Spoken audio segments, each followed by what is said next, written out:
¿Qué tal? Mi nombre es Renato Guisao, soy profesor de literatura de la Universidad de Piura y en esta oportunidad el Centro Cultural me ha invitado, en el marco de esta actividad 200 años, 20 personajes, a hablarles de el poeta Javier Sologuren, que además de poeta fue crítico, traductor y editor. Bueno, pues a eso vamos. Javier Sologuren nació en Lima en 1921 y su relación con la literatura fue muy temprana. De niño, víctima del paludismo, se vio forzado a guardar cama, tiempo durante el cual solo la lectura le ofreció libertad.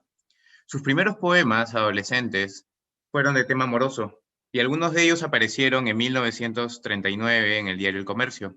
Luego, además de poemas, publicaría también ensayos y reseñas en los diarios locales. Es en estos primeros años de la juventud, ¿verdad?, que conoce a los otros autores, Jorge Eyelson, Raúl Deustua, Blanca Varela y Sebastián Salazar Bondi. Conformarían estos un grupo de amigos, ¿no?, de gustos literarios e intereses culturales próximos. Grupo que hoy la crítica conoce como el Grupo Poético de 1945. Estudiante de letras en San Marcos, luego en 1948 viaja a estudiar filología en el Colegio de México, donde tiene por profesores a figuras como Alfonso Reyes, Raimundo Lida y el poeta español Jorge Guillén, nada menos.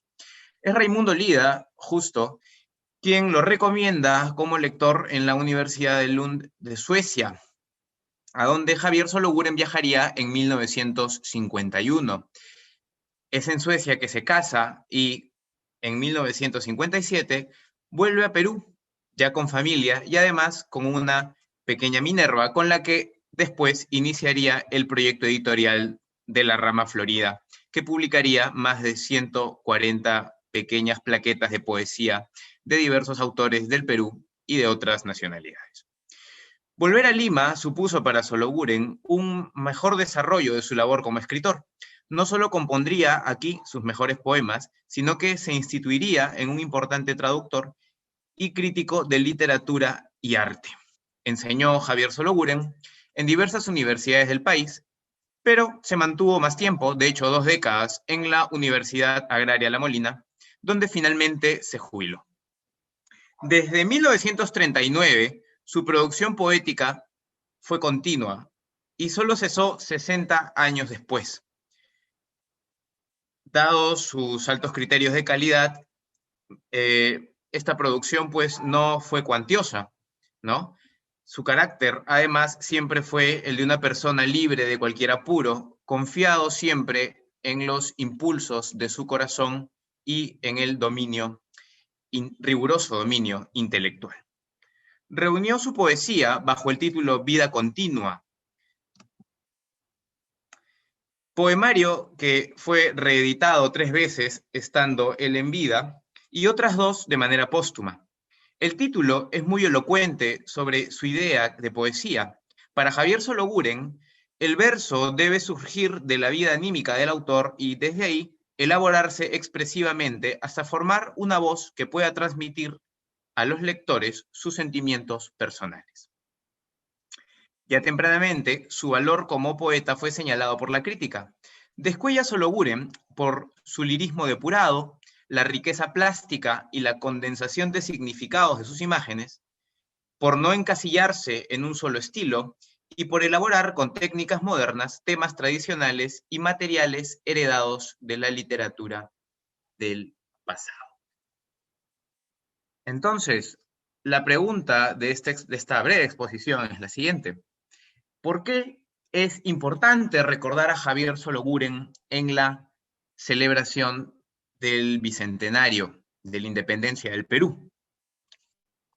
Básicamente porque en su labor intelectual, creadora y cultural ocupa un lugar importante la reflexión sobre los fenómenos culturales del Perú, país que Javier Sologuren entendía como mestizo, formado del cruce de 2 cosmovisiones, la occidental y la precolombina.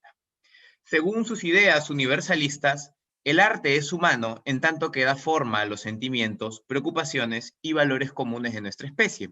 Es decir, sentimientos, preocupaciones y valores que trascienden las barreras del tiempo y del espacio.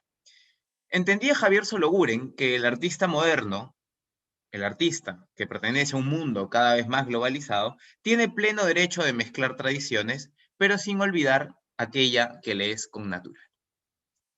Obviamente, el caso del mestizaje entre lo hispano y lo precolombino fue para Javier Sologuren muy atrayente.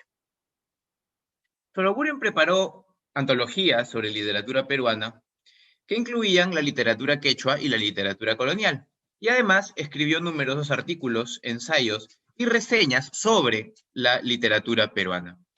En estos textos se puede hallar un minucioso recorrido por la poesía peruana del siglo XX, incluyendo la poesía escrita por sus contemporáneos y aún por los poetas más jóvenes.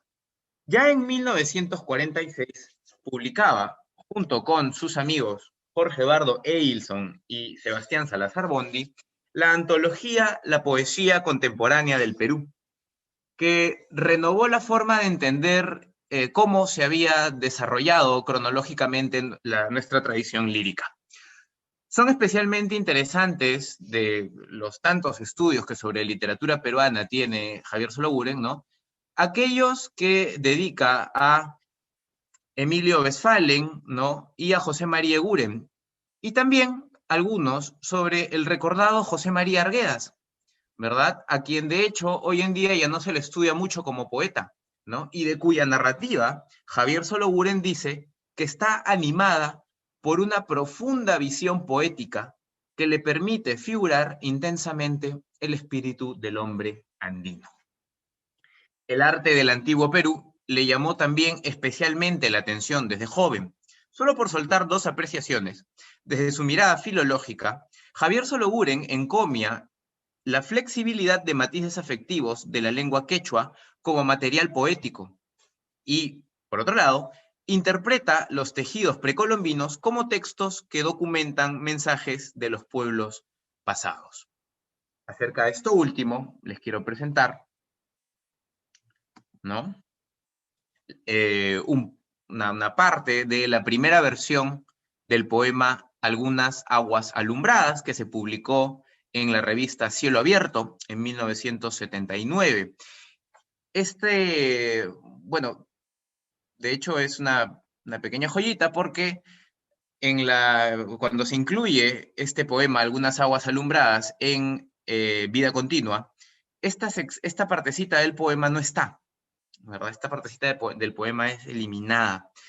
Y llama mucho la atención porque su distribución tipográfica busca emular la forma de los quipus. Bien. Las ideas de Sologuren del arte como espacio de integración entre los hombres se cumplieron también en su labor editorial.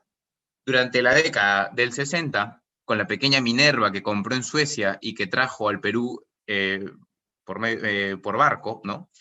Y que ahora se conserva, de hecho, en la casa de Porras Barrenechea, en Miraflores, editó, ¿no? En el sello La Rama Florida a poetas más jóvenes que luego serían nombres consagrados como Javier Heró, Antonio Cisneros, Luis Hernández, entre tantos otros. Contribuía de esa manera Javier Sologuren a la difusión de la nueva poesía peruana y a enriquecer materialmente nuestra tradición poética. Este gesto de solidaridad, es necesario recordar que Javier Sologuren no cobraba por editar, ¿no? Eran los poetas mismos quienes trabajaban manualmente, ¿no? En la edición utilizando la Minerva para que saliera la pequeña plaqueta de poesía, ¿no? Pero bueno, este gesto de solidaridad queda registrado en uno de sus mejores poemas, Tornaviaje, del cual cito algunos versos. Las palabras ajenas y mías fueron, letra a letra, construyéndose, se unieron en las formas y con papel y tinta fueron multiplicándose. La pequeña prensa supo cantar, bien que a su modo.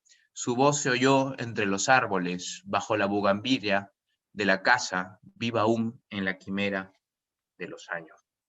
Finalmente, es necesario recordar a Javier Sologuren en el Bicentenario porque su condición de peruano, hispánica y precolombina se eleva al plano estético en sus versos, entendida ahí como esencia local a la vez que universal. Valga recordar su primer poema extenso, Recinto, ¿verdad? Publicado en 1967 en la revista que dirigía Westphalen, Amaru, ¿verdad? El poema Recinto desarrolla el concepto de la escritura como excavación arqueológica, ¿verdad? Cuyo excavador, el poeta, se enmascara en las personas de un huaquero que es al mismo tiempo Heinrich Schliemann, quien descubriera la ciudad de Troya en su intento por demostrar que la Ilíada tenía un sustento histórico. En un poemario anterior, La Gruta de la Sirena, y bajo la misma directriz de ligar realidad y literatura, escribe un poema a Garcilaso de la Vega, príncipe de los poetas españoles, y otro donde asume la máscara de Garcilaso Inca de la Vega, sobrino del poeta español y primera cumbre de las letras peruanas y mestizas. A continuación, leeré el poema. Memoria de Garcilaso el Inca. En todo amor se escucha siempre la soledosa vena de agua, donde se copia ausente un rostro vivo que fue nuestro. El agua surge, el agua nombra, con suaves labios transparentes, la vieja cuna sola, y unas palabras en rescoldo. El amor es así, nos siembra sol en el alma, y con el agua, cánticos de la tierra, nos traen anhelos memoriosos. Paloma triste de mi madre, abre en mi pecho la nostalgia. Córdoba es adusta y cae en mi un ocaso susurrante. Mi padre, cabalgando en marcha, en hierro gris, en enemiga. El Cusco, noble patria, piedra viril ante el destino. Oh corazón, se poso quieto, pero vivo de amor por ellos. Guarda sus sombras, guarda sus muy humanos resplandores. Por sobre ti pongo el oído y siento el rumor del sol, la luz del agua, el surco tibio, la mano buena del labriego. El amor es así, la sangre, el país que me habla por dentro, me hacen saber y sabe ser corriente agua el recuerdo. Bueno, ha sido una pequeña exposición sobre la vida y la obra de Javier Sológuren. Espero que les haya gustado. Quisiera aprovechar este espacio también para recordarles que nuestra facultad, la Facultad de Humanidades de la Universidad de Piura, está organizando este año un congreso por el centenario del nacimiento de Javier Sológuren. Como habrán visto, nació en 1921, cuando se celebra el primer centenario por la independencia del Perú.